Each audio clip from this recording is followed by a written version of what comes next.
Let's talk about some features that relate to the upcoming releases in SurveyMonkey around advanced logic. So I'm sure you've heard a lot about A/B testing and random assignment and who calls what one thing versus another.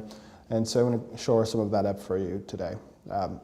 A/B testing and random assignment are essentially the same thing. So someone's doing a survey experiment where they want to show 2 bits of text that differ slightly to 2 different groups of people and then measure some related attitudes. You randomly assign people to receive text version A or text version B, and so that's how you get the sort of colloquial saying A/B testing. But they're both talking about the same thing. You get randomly assigned to see one thing or the other. Question piping is where you have a question such as, what's your favorite animal? And there are any number of animals listed, and you say, my favorite animal is turtles. Well, now the rest of the questionnaire has a bunch of items about the animal that you selected. So, how cuddly is a turtle? How funny is a turtle? Right? So rather than have the researcher make up 7, 8 different versions of the questionnaire for each of the animal types listed in the first question, we'll automatically pipe in the animal of choice into the rest of the questions. So that's question pipe. Response option rotation. So there's an effect whereby when people are sort of unsure or don't have a well-developed set of attitudes around an issue or candidate or topic, that they'll sometimes pick the first response option. And so in elections, when you have 4 or 5 candidates listed, if John Smith is listed first each and every time, there is a statistically significant effect of being listed first.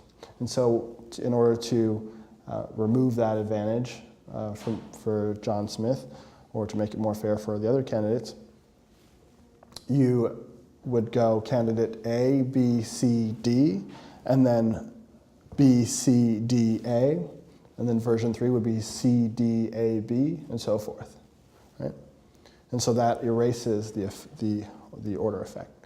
Conversely, you can engage in or employ flipping, response option flipping. So in this case, it would be response option A, B, C, D, and then D, C, B, A.